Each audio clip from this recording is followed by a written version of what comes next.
In the gospel, we hear the story of the blind Bartimaeus.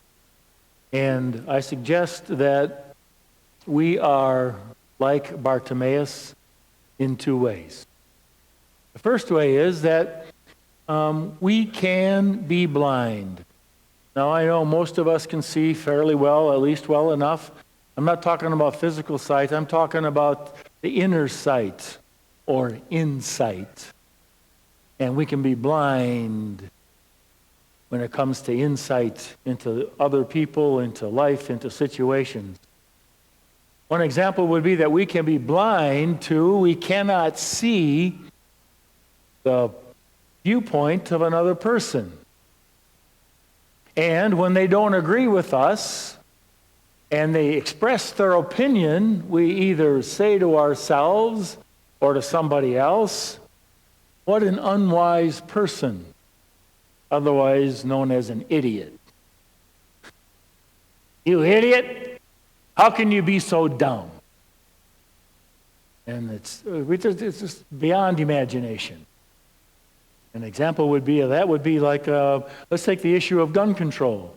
One might say, there are too many guns, they're killing people. Don't tell me people kill people, guns kill people. Take them off, so that's one point. The other viewpoint is, I have a right to carry a gun to protect myself.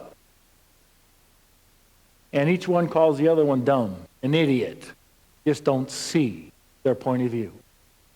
A second example might be that when it comes to our own personal faults and failings, this is usually what we hear or say ourselves, something like this: "I know I'm not perfect, but..."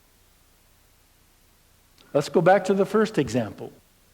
That's the thing when you can tell when the person is blind. When someone's expressing their opinion and you disagree with them, the first thing that comes out of our mouths is, "but." That means that the whole time they've been talking, we've been building up our own defenses in our next argument, doesn't it? Listen for it. You'll hear it. But that's the first thing. Listen for it out of our own mouths. Okay. Second example, we got this. "I know I'm not perfect, but I never did, never would do what that person is doing. And it's worse than anything I would do." We can't see. Not only can we not only see our faults, sometimes we can't even see, and I suggest most of the time we can't see what the results of those faults are. We take it out on somebody else. We are kind of acting out with behavior or words, and we don't know how much it's hurting our relationship, hurting the other people, even hurting ourselves, when we just can't see down the road and how bad this is, where it's going to end. And we're blind. Another way that we're blind is with God. We cannot see God. And neither could Bartimaeus. There he was, Jesus right in front of him, but he's blind, he couldn't see him. And sometimes we must admit that we can't see God active in our lives either.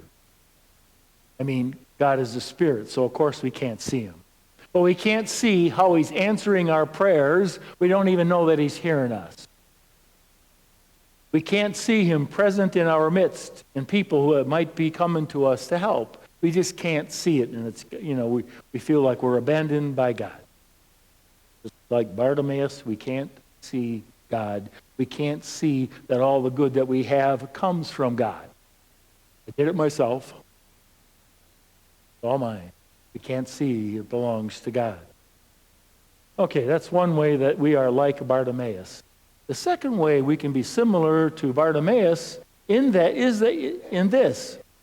He believed in a God he could not see. And that's like us, isn't it? Otherwise, what are we doing here? We can't see God, but we still believe in a God we cannot see. And we do that by faith. And faith is what enabled the blind Bartimaeus, even without his physical sight, to see God in Jesus Christ. Because we heard him say, "Jesus, Son of David, have mercy on me. Have pity on me." He's calling out. We can see in faith. And Jesus' response is, bring him here, and then he asks this question, which is a very good question. God asking him, God asking us, what do you want me to do for you? What do you want me to do for you? Bartimaeus says, I want to see. That would be a good thing, isn't it? We could see what it is that we're doing. We could see where we're going. I need to warn you, however, that we need to be careful what we ask for. Ever heard that? Yeah, we've heard it, said it. Be careful what you ask for, because if we ask to see, then quite likely we're going to begin seeing another person's point of view.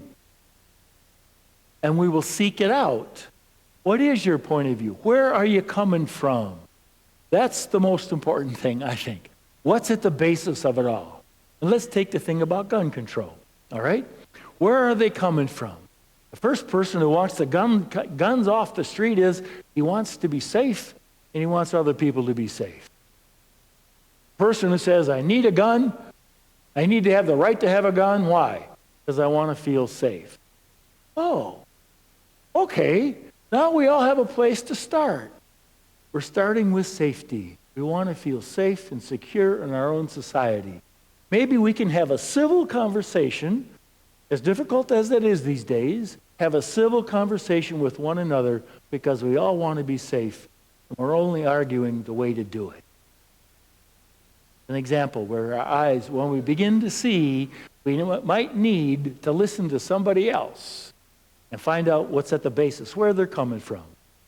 The second thing is to be able to see our own faults and failures and what they do for somebody else, how it is that they affect them. So if somebody holds a mirror up to us and says, this is how you look, this is what you do, and this is the effect it has on me. And that can be uncomfortable, can it? Begin to see that what we do is just as terrible in its own way as what other people do and the effects that it has on others. And to see in the Bible, to see and to know, that means that we see, we know, means to do. That means we are called to change. Change those things by the grace of God and our cooperation which affect others, those sinful things, so that we stop doing them and start doing good stuff. And of course, the third thing, that's to see God. To see God's presence in our lives. That we might be able to see that, yes, God has been with us, and usually we can see that by looking back and saying, oh yeah, God was with me and those people. And in these situations, which happened kind of by coincidence, so I thought, these good things that have come to me. And we also begin to see that God is still present with me today. If we open our eyes and see that God sends people to us to help us in the present.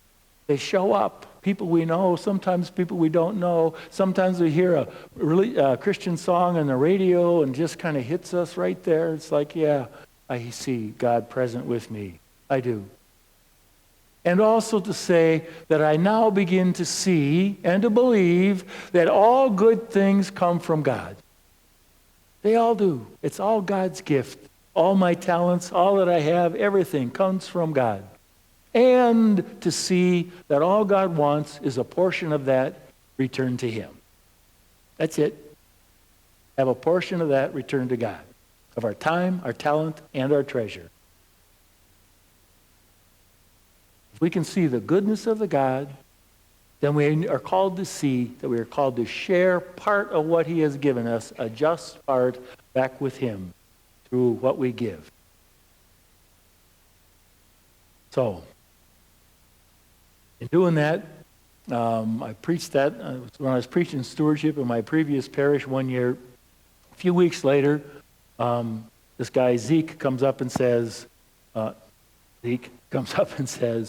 you know, I've been thinking about the stewardship thing, and I need to resign from the position that I had. And it was a big position in the parish, he says, because I believe God's calling me to do something else right now. Where I am, that's going well, but I see another need, and I got to go. I said, well, okay. And then a couple of weeks later, this other guy in the parish comes up and finds out about it, and he says, I don't understand why Zeke resigned. Why is that? And I said, well, because he believed that he had some gifts that were needed more in another area. And he thought he needed to be a good steward of his gifts. You know what the guy said? He said this, "Ah!" And he walked off. He didn't want to see. He didn't want to see how God was calling him to a good life, sharing what he had with others. Word stewardship comes up, and it's the S word. A new S word. People got to clam up. No. And gratitude for what God's given me, I'm going to give back. Do we want to see? What do you want me to do for you? Bartimaeus said, I want to see. Jesus gave him his sight, and it said in the gospel that he immediately got up and followed Jesus along the way.